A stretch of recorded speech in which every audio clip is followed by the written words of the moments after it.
Savitri, page 217.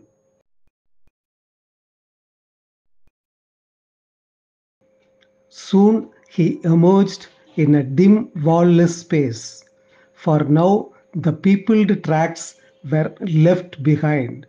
He walked between wide banks of failing eve.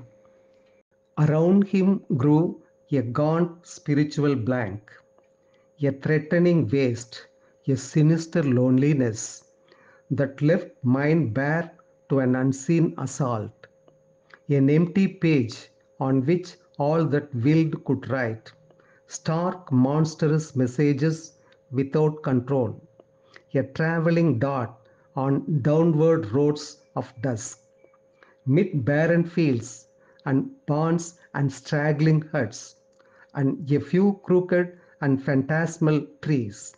He faced a sense of death and conscious void, but still a hostile life unseen was there, whose death-like poise, resisting light and truth, made living a bleak gap in nullity. He heard the grisly voices that deny, assailed by thoughts that swarmed like spectral hordes, a prey to the staring phantoms of the gloom, and terror approaching with its lethal mouth. Driven by a strange will, down, ever down, the sky above a communique of dooms, he strove to shield his spirit from despair, but felt the horror of the growing night and the abyss racing to claim his soul. Then ceased the abodes of creatures and their forms, and solitude wrapped him in its voiceless folds.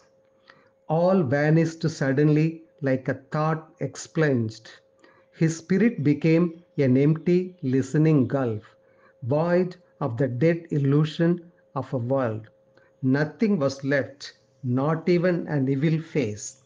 He was alone with the grey python night, a dense and nameless nothing conscious, mute, which seemed alive but without body or mind, lusted all beings to annihilate, that it might be forever nude and sole, as in a shapeless beast's intangible jaws, crippled, strangled by that lusting, viscous blood, attracted to some black and giant mouth, and swallowing throat, and a huge belly of doom, his being from its own vision disappeared, drawn towards depths that hungered for its fall.